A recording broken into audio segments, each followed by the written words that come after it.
Una bella domenica di sole, forse la prima che questo maggio un po' pazzerello sta facendo, e ci sono alcune persone che qui a Favara, al parco di Giufà i Paladini, non sono per prendere il sole o per godersi la giornata festiva, ma per lavorare. Si sono sostituiti all'amministrazione che non riesce a tenere pulito questo parco e hanno iniziato con rastrelli, paletta, tagliaerbe, insomma tutti quegli arnesi per cercare di rendere pulito e fruibile il parco di Giufà. Una iniziativa civica che segue quella di Coloriamo Favara, quando alcuni giovani hanno voluto dare un tocco di colore allo spartitraffico di via Ugo Foscolo e adesso togliere le erbacce e cercare di rendere più armonioso il parco di Giufà.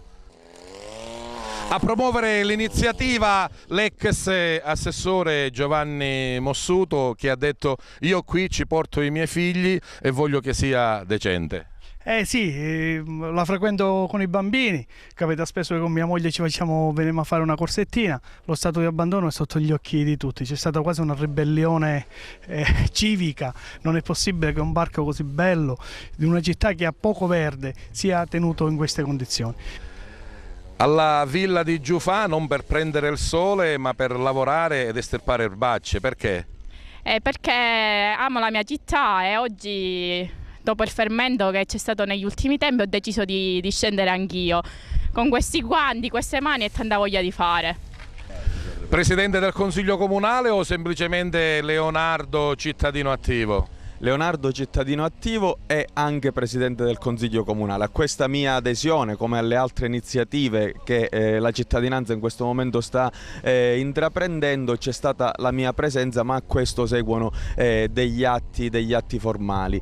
Oggi la mia presenza, l'altro ieri una interrogazione consiliare all'amministrazione comunale proprio per capire quale indirizzo l'amministrazione ha dato agli uffici per le ville comunali. Abbiamo le ville in stato di abbandono, allora quello che chiedo all'amministrazione comunale è una seria programmazione. Abbiamo voluto dare un contributo a questa iniziativa, secondo noi corretta da fare, perché la cosa fondamentale è far capire alla gente che posti come questi appartengono alla collettività, quindi è giusto mantenerli puliti, è giusto frequentarli, è giusto far capire ai cittadini che innanzitutto bisogna rispettare il luogo di per sé.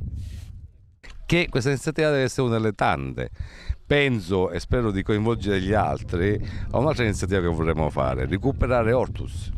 Ortus è un'altra villa, zona recuperata, che è stata completamente abbandonata.